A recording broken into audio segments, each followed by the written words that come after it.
Jadi sesungguhnya tugas kita adalah berfastabiqul khairat. Setelah kita tahu itu semua, kita harus punya komitmen dalam diri kita. Semakin terdepan dalam beribadah kepada Allah, semakin gercep, semakin gaspol dalam menjadi agen-agen kebaikan dan agen-agen perubahan. Karena sesungguhnya manusia di hadapan Allah ada 3 jenis. Sebagaimana Allah sebutkan dalam Al-Quran, "Thumma awrathnal kitab alladhi nastawfayna min ibadina." Kemudian Allah turunkan Al-Kitab kepada hamba-hamba kami yang terpilih. Kemudian Allah menyebutkan hamba-hamba Allah ada 3 jenis. Wa minhum zalimun li nafsihi. Ada di antara hamba Allah yang mendolimi diri mereka sendiri. Para ulama mengatakan mereka yang mendolimi diri mereka sendiri adalah orang-orang yang meninggalkan kewajiban yang Allah wajibkan. Mereka adalah orang-orang yang melaksanakan keburukan yang Allah haramkan. Maka mereka adalah orang yang mendolimi diri mereka sendiri. Kemudian yang kedua, wa minhum muqtasidun. Di antara hamba Allah ada yang pertengahan. Kewajiban dilaksanakan dan tidak ada yang ditinggalkan. Keburukan ditinggalkan dan tidak ada yang dilaksanakan. Tetapi mereka meninggalkan sunnah-sunnah yang seharusnya mereka kerjakan. Kalau kita meninggalkan sunnah-sunnah yang dibawa oleh Nabi kita Muhammad SAW, amalan sunnah maksudnya. Sebelum salat Isya ada salat Qobliyah. Setelah salat Isya ada salat Ba'diyah. Ada salat Duha. Kita tinggalin semua. Memang kita nggak berdosa. Tidak berdosa sama sekali. Tetapi kita jadi orang yang merugi.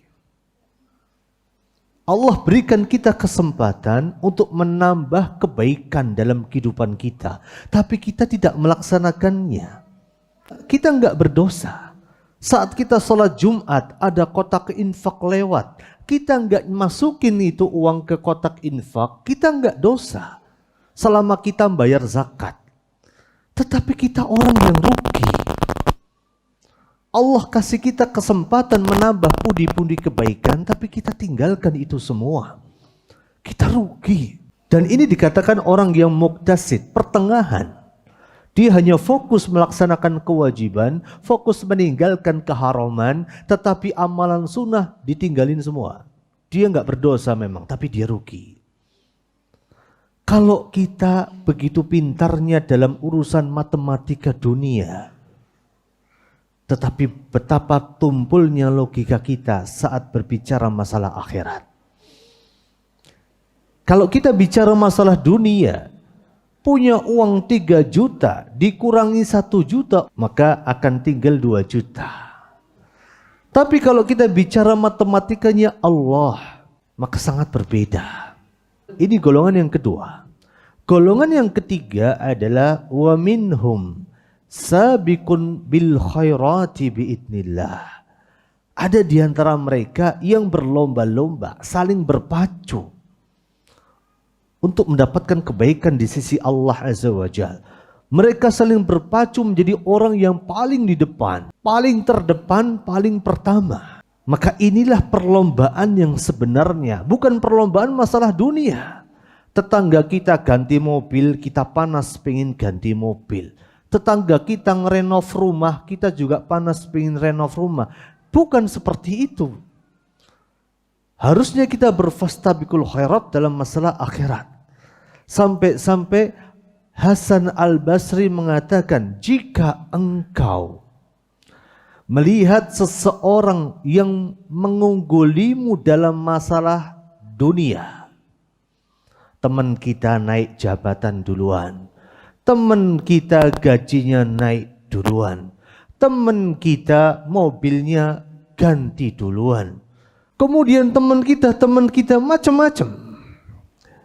Kalau ada orang mengunggulimu dalam masalah dunia, maka unggulilah dia dalam masalah akhirat. Kalau kita berpacu dalam masalah dunia, gak rampung-rampung. Di atas langit masih ada langit. Kalau kita berhasil mengungguli orang lain, orang yang kita ungguli itu pasti akan ada orang yang lebih unggul daripada dia.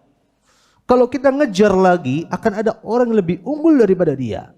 Akhirnya kita mengejar dunia, padahal liang lahat sudah menanti kita. Maka betul kata Hasan Al-Basri, kalau engkau melihat ada orang yang mengunggulimu dalam masalah dunia, maka unggulilah dia dalam masalah akhirat.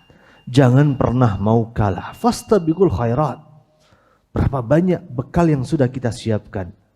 Tanyakanlah dalam diri kita, seandainya besok hari kita nggak bisa melihat indahnya matahari terbit, bekal apa yang sudah kita persiapkan? Seandainya hari ini, sholat isya ini adalah sholat terakhir kita di belakang imam, besok kita sudah sholatnya di depan imam. Pertanyaannya, bekal apa yang sudah kita bawa? Semoga Allah Azza wa Jalla senantiasa mencurahkan taufik dan hidayahnya kepada kita. Semoga Allah Azza wa Jalla senantiasa menurunkan inayahnya atas setiap langkah kita. Semoga Allah Azza wa Jalla memberikan kepada kita keistiqomahan. Semoga Allah Azza wa Jalla mewafatkan kita dalam keadaan husnul khatimah.